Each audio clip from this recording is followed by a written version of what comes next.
What is up, YouTube? Today I'm gonna be showing y'all how to get that 315 bench. That bench that everybody craves. That'll change your life. You know, all the biddies, all the basically like a god after you bench 315. Changes, everybody bows down to you. You know what I'm saying? Because that's just the legend of 315, the legacy. You can look at your son one day and be like, back in my day, back in high school, I used to rep 605. Actually, matter of fact, 640 with nothing, raw, just me and my sweaty boys. My bad for that little bit right there.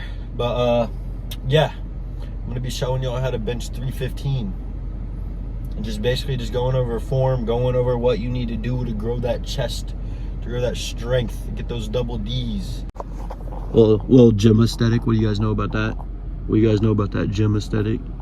Well, I'm gonna start by saying this.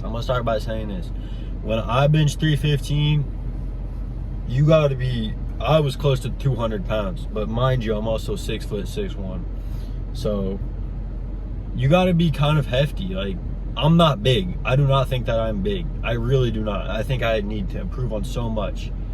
But I'm trying to say that to bench 315, you're probably not gonna be 150 pounds. You're probably not gonna be 170 pounds. Depending on your height, of course. I mean, if you're 170 and you're like 5'4", you got some mass on you, my guy. You got some mass. Even if you're 5'7" and you're like 170 lean, 180 lean, you could get that 315. I wouldn't be worried about it too much. But if you taller, if you about 6 foot, aim for that 200 goal, because you don't want to be victim weight anyways. You don't want to be all the way. You won't want to be down there. You want to be a pretty heavyweight. Mass moves mass. Everybody knows that a little bit. True to a certain degree. Very true to a certain degree. I mean, obviously, the more mass you have, the more muscle you have, the more weight you're gonna push. Both of those apply. It's common sense. Common freaking sense. Alright, see y'all when I'm yapping about some form. Everybody's here because they want to bench 315, or maybe you just want to increase your bench, right? That's why you're watching this video. Well, I'm going to give you what you need. Okay, so my personal best right now is 345. It's not crazy impressive. I could be benching 4 plates, but this is just some information on how to get to your goals and how to increase your bench. How to get that 315 bench, basically, and how I did it, because I plateaued just like everybody else.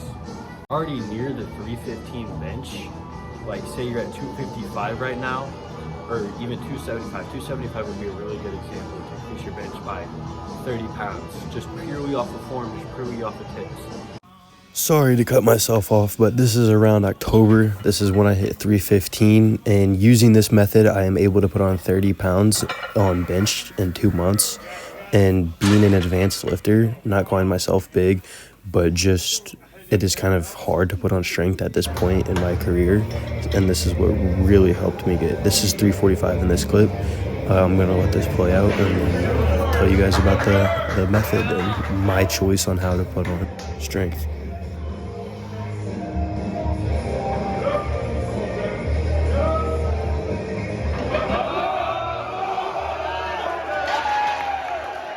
First block.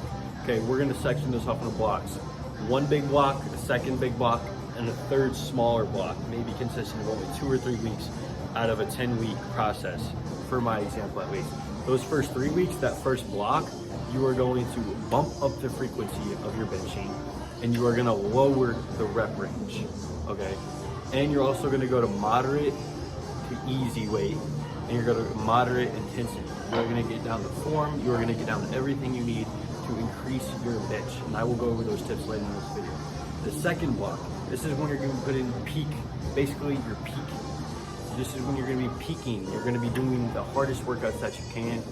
and everything to increase your bench strength. Second block, you are going to drive up your frequency. You are going to drive up the weights. You are going to drive up the volume, okay? That first block should not have as much volume as the second block. You need to tone it down on that first block and really get everything prepped, okay? This second block, your volume is going to be through the roof and your strength should be skyrocketing at this point. If it's not, you need to diet. You need to figure out your diet. You need to figure out your protein and your carbs. You want to bench about, I personally prefer 3 times a week for my bench. I'm not saying that you have to do chest days 3 times a week now, because that's kind of ridiculous. You don't have to do 3 chest days. You just should bench 3 times a week. Drive that volume up. And if you don't have time to bench 3 times a week, then just make sure you get more heavy sets in, okay? You don't have to focus on hypertrophy at the moment and just the part of getting that muscle fully to grow. You want to focus on the strength right now. We're going to be doing lower reps, higher amount of sets. You're going to be doing more sets. And then this third week, the third block, not the third week. The third block, you are going to have a deload week before your peak. A deload week in that third block, the final block. You're going to take a week of deload. And deload is basically essentially giving your muscles rest time for the next week. Powerlifters do it before a competition, and even bodybuilders do it before a bodybuilding show. They have to deplete themselves with everything and then refuel. Kind of similar with powerlifting. You need to not deplete yourself, because that's not the same topic as fat loss. You needed to make sure all your muscles have everything they need. All the protein, all the carbs, everything. They're full. They need to be ready to pound. They need to have a break before you try this 1 rep max. It doesn't even have to be 1 rep max. I would prefer AMRAP. So say 275, you got it for 1 at the beginning of this program. Maybe try it for 5. Maybe try it for 6. I think that's some pretty good progress in this little process. And you can repeat this process over and over again until your bench is higher than ever. After this deload week, you were going to be doing that peak week, that 1 rep max, that 5 rep max, that whatever you feel comfortable with, but you just want to be stronger than you were in the first place. And now I'm going to move on to the tips. So I've decided I'm not going to bench in this video because I have something going on right here in my pec. I should have asked for a spotter the other day. Really struggled. I got it up, didn't I? Gladly. First, we are going to go over bar path. I take that back. We're going to go over the arch first. Okay, so you want to pinch this top part of your back right here. You want to pinch that as much as you can. Like in between your teres muscles and your traps, your upper back. You want to squeeze like there's a pencil, and like you're trying to, like somebody could put a pencil right there and you're trying to hold it. Okay, that is the very first step to getting proper arch and proper form. You want to drive your chest up towards the ceiling and your leg drive, of course. So we're gonna get under the bench. Look at my belly. We're gonna get under the bench and we're gonna squeeze those shoulder blades back. And you're gonna get up on the bar, get comfortable, get your footing down, drive that heel and those toes into the ground. You don't have to drive your heel, but in a powerlifting meet you will have to. And then you're gonna wanna push that chest up, sit your butt down, make sure there's pressure between your chest and down, driving your shoulders into the bench. Okay, you're gonna lift off, you're gonna come down, boom, boom, that easy. Okay, now look at the end of the bar here. Okay, I'm going down, it's going forward, and you go up, and it kind of curves. That was a little dramatic, but you go up. Right now it's not over my shoulders. Hold on, I'll take this lid off. Now you can really see me doing all of these little things to increase and get the best I can out of myself, to increase the weight. Bodybuilders tend to bench with their elbows flared out, chest up, really getting a big stretch on your chest. Boom, like that. The bar just goes straight up and down. Powerlifters tend to go like this. They really squeeze their elbows in.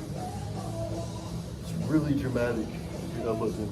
And they tend to go this low on the chest. But that's not how I prefer to. I'm not saying either of these ways are wrong. I just think there's better. I kind of go in between. Tuck those elbows in, not as much like that. Tuck those elbows in like this, like 45-degree angle, I guess you could say. You don't want to go all the way up here.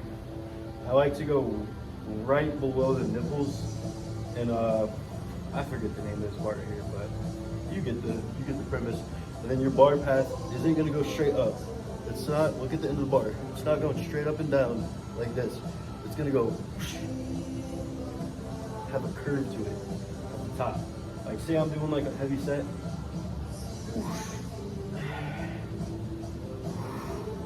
That's how you do it. And if you even want to be more dramatic, grab those legs. Yeah. Easy.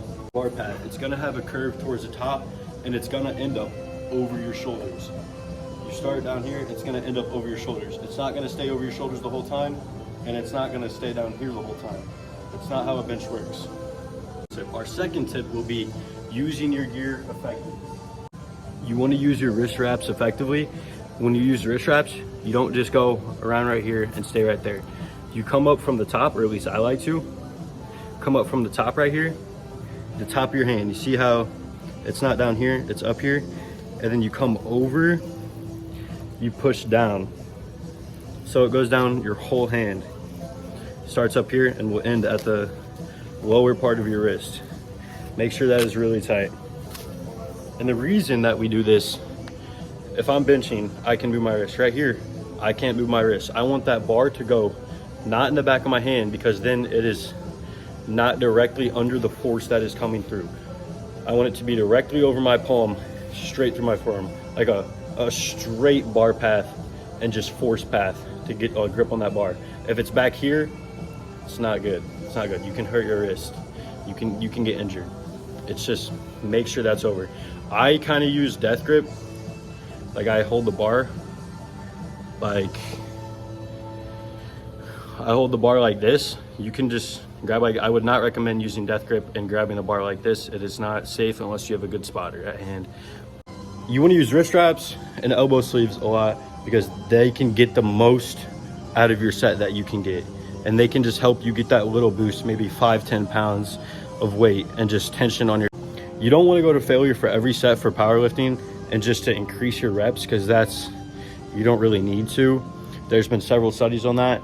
I like to stay within 2 reps in reserve, maybe 1 rep in reserve. Preferably, I like to go closer to 1. And then number 2 on the equipment is you want to have an elevated heel shoe. And the reason that is if you ever plan on competing, you need to have your heels down. I'm pretty sure. I've never competed. I'm in a powerlifting club right now I'm gonna compete soon, but I do not compete right now. My class would be 210, and I would bench, I'd probably go for 360. I would hope to go for 360. Those elevated heel shoes make sure that you can get your footing, your heels down and really drive. If you're up on your toes, it's kind of wonky. You can move your calf and stuff. It just helps the stability if your heel's down, because like your leg's not going anywhere. Your leg isn't going anywhere if your heel's down, which is basically the main premise of that. And then tip number 3 that I have for increasing your bench press, about 2 top sets. You will have 2 or 3 top sets, maybe 4 if you're on that second block and you're really just focusing on bench. You don't got to worry about all the stretch and stuff like that, because you are just focusing on strength. That's why you clicked on this video. I like to do personally 3 top sets of bench. When I hit my max the week before that, I was only doing 2. And then the whole time I was prepping to hit 345, I had to hit it before the semester ended, because that's when my strength class ended and I wanted to have a school record. You were gonna have pause reps. These are my favorite thing. I preach these. I preach the pause. People really fail to understand. They just boom, boom, bounce off their chest. You can do that, but if you're gonna do that, make sure you have pause sets.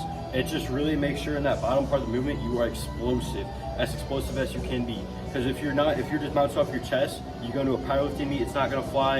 You go for your 1 rep max, it's more dangerous. That pause rep will really make sure, boom, you're explosive. And then my next thing to get the top of the movement, if you tend to struggle at the top of the movement, if you tend to struggle up here on maxing out or just on your last reps, which you will struggle on this on your last reps, but when the weight gets heavier, if you start to struggle up here more than down here, blitz your triceps. I do overhead. I just spam overhead extensions and any tricep movement. I absolutely love that. Helps my bench go up 30 pounds doing that. I'm not saying doing that in a week, but over time doing that, it helped way more than just spamming normal triceps like this, because triceps isn't a complicated muscle, obviously. Make sure you focus on that overhead extensions and stuff like that. And when you're trying to increase your bench for triceps, just go slow on the way up. Boom, you're explosive. You're always going to be explosive. Like a football player, like football training, you're explosive. That's what you want. That's what you want to get that bench through the roof. On our pause reps, we're going to come down, hold. You're not going to let the bar rest. You're not going to let the bar rest on your chest. You're going to keep tension, but you're going to let the bar press on your chest. And sometimes even if the weight's heavy, you'll notice that the bar sinks in your chest and then you push it back out. Ooh, that's how you want to do it. Don't let the bar sit on your chest and completely deflate it though. Diaphragmatic breathing is also very important. That is basically just called stomach breathing. When you're breathing for a heavy set on whether it's squat, deadlift, bench, you don't want to